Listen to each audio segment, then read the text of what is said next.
Money is a tool. Go figure, right? So focus on what you would use the tool for. You're not going to obsess over a hammer if you're building a house or building a wall or something. Like, you're not going to obsess over the hammer, right? You're going to focus on the actual architecture of what you're building. So focus on what you're building. The tools will become available as needed, right? The money will show up. Most of you listening, myself included, I guarantee that you can look back at every single month. Rent's covered, food's covered, bills are paid. Somehow it all continues to get taken care of. You know, there's dips. It's not always the same. It's not always consistent all the time, at all times. But somehow, some way, all of my needs have been taken care of, and then some. Go figure. How did that happen? Well, because the reason that happened is because that was a need and a necessity. And that was something that, like, I won't go below that. I won't go below that. And most people are just like that. Like, you will not go below a certain level.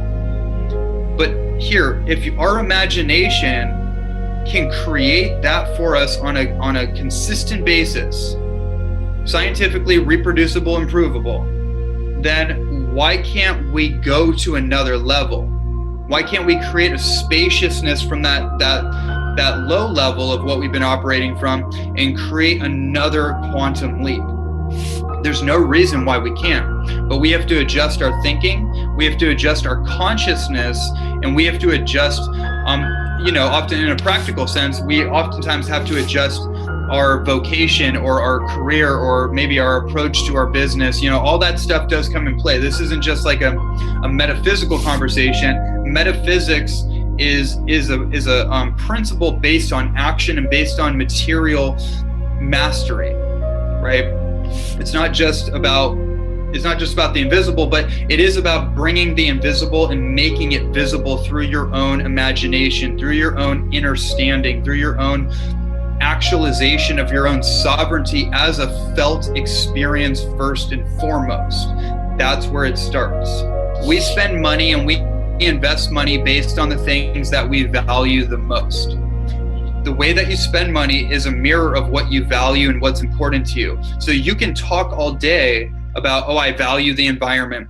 Oh, I value my health. I value my relationship. I value my business. I value my community, right? You can talk all day about that, and trust me, I hear it all the time. But when it comes to actually putting your money where your mouth is, all of a sudden people, all their fear programs and poverty programs and scarcity software programs and all the reasons and excuses of why it's not the right time and why they can't actually do that, all that stuff comes up. It's actually unbelievable. It's unbelievable to watch it. It's fascinating. It's a fascinating study into the human condition. But what I'm saying is that where you put your money is a direct reflection of what is most important to you in that moment, right? So if you say you value your health, prove it. Do you invest into organic food? Like, for me personally, it's not even an option. Like, it's not even an option under any circumstances whatsoever. I will fast if I can't access organic food. That's baseline. I am the absolute best investment I can possibly imagine. Before the government and the banking system and the whole thing, I am putting my money where my mouth is, and my mouth says that my highest value is my health, my vitality, my optimization, and my longevity. So this whole idea of like, I can't afford it and all that kind of stuff like that, it's like, you got to rearrange your priorities. Because that's really where your power is. Your power is in what you prioritize. It's not in what you pretend to believe. It's not in what you say you believe. It's what you do. It's your intention plus action creates the result. It's not about, again, what I just said, right? Where you put your money is an indication of what is most valuable and important to you in that moment. Playing the money game has showed me where all of my incongruencies were, where all of my insecurities were, where all of all of the lack, limitation, scarcity, and poverty programming was still in my field, still in my mind, but I worked through it. Anytime lack, limitation, scarcity, anytime that stuff comes up for me, it's a moral imperative for me to act in faith and to move through that, because I will not live that way. That is a choice I made for my own evolution. I will not live that way. Your value system will be revealed to you based on how you invest your time, your energy, and your resources. That's what it comes down to. You can't bypass that. You can't really get around that. Look at your own life. What do you value? Do you really value what you say you value? Is what's important really important to you? Where are you putting your time? Where are you putting your energy? Where are you putting your money? What you appreciate will continue to appreciate over time. It will compound and create interest, and it will help you create the things that you really truly desire to create in your life. But if you're unwilling to do that and you just keep playing this peekaboo with reality, this hide and seek with reality, and keep dancing around the issue of money, then it's not a good place to be. This is one of the biggest issues in our civilization, the mismanagement of our energy, the mismanagement of our money, our resources, our finances, not understanding the power of investing in ourselves. When we invest in ourselves, we invest in our dreams. When we invest in other people's dreams, i.e. our employers working for a just over broke situation called a job, then we're building someone else's dreams. But what about our dreams? What about your dreams? What are your dreams worth? What are your dreams worth? What is your life worth? And the answer is that it's priceless.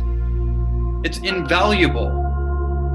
So don't limit yourself based on a mismanagement of imagination, based on a lack of cultivating your own imagination for what's possible, based on your own fears and worries and concerns and excuses and all this stuff that leads us nowhere in a hurry. If you're worried about other people not having enough and somehow thinking that you having something and someone else not means that you should be guilty and shameful, that's a program that you need to look at.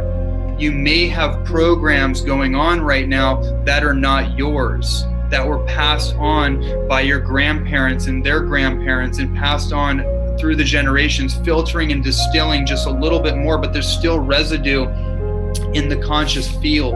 Mastering your relationship with money is one of the most powerful ways to gain mastery, autonomy, agency, and sovereignty over your own being in the 21st century. That's the reason for money. It's a game. So you got to master the game. And by the way, it doesn't mean it has nothing to do with a certain money amount.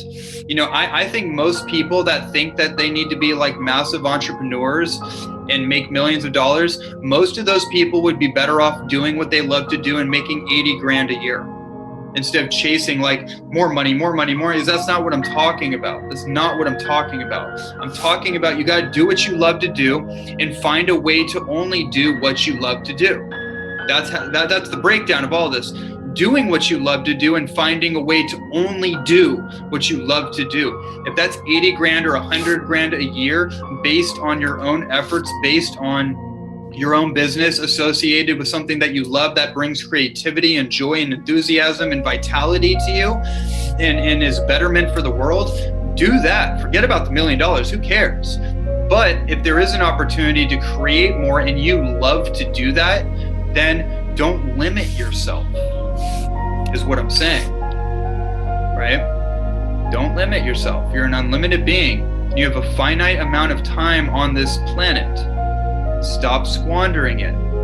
Get real. Look yourself in the mirror. Claim what you want. Decide what you're willing to do. Moment by moment, develop a plan of action, reverse engineer from the outcome, reverse engineer back, and get in the game. That's it.